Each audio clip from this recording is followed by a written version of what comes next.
Morning dear friends, मैं doctor Mahendra Saran, स्वागत है हमारे YouTube channel English literature academy पे।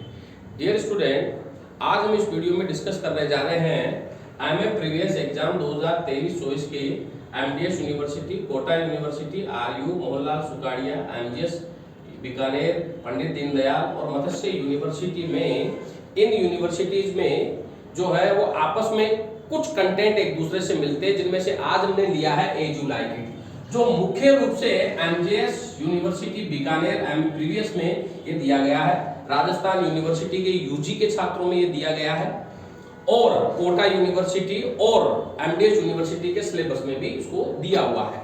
तो जो छात्र Kota open university, Kota university, MDS university और एमजीएस यूनिवर्सिटी बीकानेर से है, वो विशेष रूप से देखें। देखिए, एज यू लाइक इट जो ड्रामा है, ये शेक्सपियर के द्वारा लिखा गया है, पेस्टोरल कॉमेडी ड्रामा है। 1599 में इसको रिटर्न किया गया और फर्स्ट फोलियो में 1623 में पब्लिश हुआ। डियर स्टूडेंट, इसको 5 टेक्स्ट में लिखा गया है और इसके 2 भाग चलते हैं, इसके 2 प्लॉट हैं। एक प्लॉट सीनियर ड्यूक से बिलोंग करता है, जिसकी बेटी है रोजिलैंड और उसका भाई है ड्यूक फ्रेडरिक, और उसके भाई ड्यूक फ्रेडरिक की बेटी है सीलिया। और दूसरा प्लॉट बिलोंग करता है रोलैंड डी बॉयस से, जो इसी की सेना का सेनापति रहता है, जिसके 3 बेटे हैं, जैक्स, ओलिवर और ऑरलैंडो, और इसका नौकर रहता है एडम।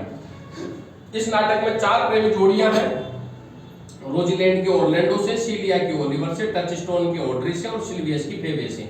और इस नाटक में 2 शेपर्ड हैं, सिल्वियस और कोरिन, और इसमें 2 शेपर्ड रेस है, ऑड्री और फेबे। और अन्य कैरेक्टरों में आर्डन के जो निवासी होते हैं उसमें एमियंस और जेक्स को सीनियर ड्यूक के साथ ही दिखाया जाता है, और ओलिवर मार्टेक्स रहता है, जो यहाँ पर इन सबकी शादियां करवाई जाती है। तो इस तरह से 2 प्लॉट चलते हैं। यहाँ पर ड्यूक फ्रेडरिक चालाकी से सीनियर ड्यूक को एक देशद्रोही करार कर देता है, इसी वजह से सीनियर ड्यूक को आर्डन के जंगल में जाना पड़ता है। इसके बाद सीनियर जो ड्यूक रहता है, उसके बाद ड्यूक फ्रेडरिक उसकी बेटी रोजिलैंड को भी आर्डन के जंगल में जाने की आज्ञा दे देता है। तो इसके साथ टचस्टोन जो कि कोर्ट क्लाउन रहता है, और सीलिया, ये नाम बदल करके आर्डन के जंगल में जाते हैं। सीनियर ड्यूक के साथ पहले से ही एमियंस और जेक्स वहां पे रहते हैं। अब रोजिलैंड, सीलिया और टचस्टोन भी जाते हैं, जिसमें रोजिलैंड गेनिमेडी का नाम बदलती है और सीलिया एलिना का नाम बदल के जाती है। जब एडन के जंगल में जाते हैं तो इनकी मदद करते हैं सिल्वियस और कोरिन, जो इन्हें रहने के लिए कोडरी और कुछ खेत देते हैं रहने के लिए। वहां पर ये आर्डन के निवासी हो जाते हैं।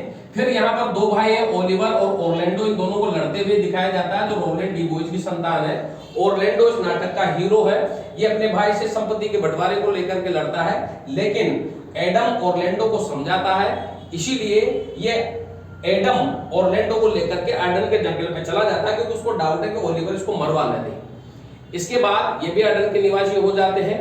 और फिर जब ड्यूक फ्रेडरिक को इस बात का पता चलता है, क्योंकि रेसलर रहता है, क्योंकि उसके रेसलर चार्ल्स को ऑरलैंडो के द्वारा हरा दिया जाता है, तो ये चार्ल्स को हराने के बाद ड्यूक फ्रेडरिक नाराज हो जाता है, ओलिवर को धमकी देता है कि वो उसके भाई को 1 साल के अंदर गिरफ्तार करे। तो ये भी आर्डन के जंगल में चला जाता है। अब यहाँ पर आर्डन के जंगल में ऑरलैंडो की मुलाकात रोजिलैंड से हो जाती है, ओलिवर की मुलाकात सीलिया से हो जाती है। अब दोनों भाइयों में प्यार प्रेम ज्यादा बढ़ जाता है, क्योंकि ऑरलैंडो अपने भाई को एक शेरनी के अटैक से बचाता है। और यहाँ पे रोजिलैंड की मोहब्बत ऑरलैंडो से, सीलिया के ओलिवर से, और टचस्टोन जो कोर्ट क्लाउन रहता है, वो एक शेपर्ड रेस ऑड्री के प्यार में पड़ जाता है, और सिल्वियस जो कि खुद एक शेपर्ड है, वो एक शेपर्ड रेस फेबे के प्यार में पड़ जाता है। और अंत में ड्यूक फ्रेडरिक भी आर्डन के जंगल में आ जाता है, और सीनियर ड्यूक की वजह से इन सभी की शादियां वहां होती है, क्योंकि एक पेस्टोरल कॉमेडी ड्रामा है। तो शेक्सपियर ने इसको बहुत अच्छे तरीके से फिल्माया है। याद रहे, इसका क्रिटिकल एप्रिसिएशन का लॉन्ग क्वेश्चन जरूर आएगा, आपसे पूछा जा सकता है कि define it is a pastoral comedy कैसे है। जब आप इसको लिखें तो याद रखें, एमए प्रीवियस के छात्रों को पॉइंटों में इसको आंसर लिखना है।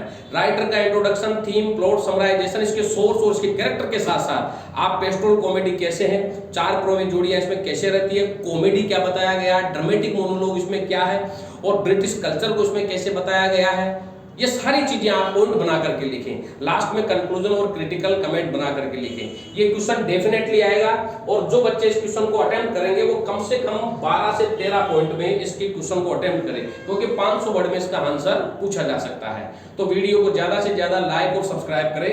अंत में मैं ये कहना चाहूंगा कि जो भी छात्रों को नोट्स की जरूरत है प्रिंटेड या पीडीएफ में, वो हमारे यहाँ से नोट्स ले सकते हैं। उन्हें बहुत कम रेट पर ये नोट्स उपलब्ध हो जाएंगे।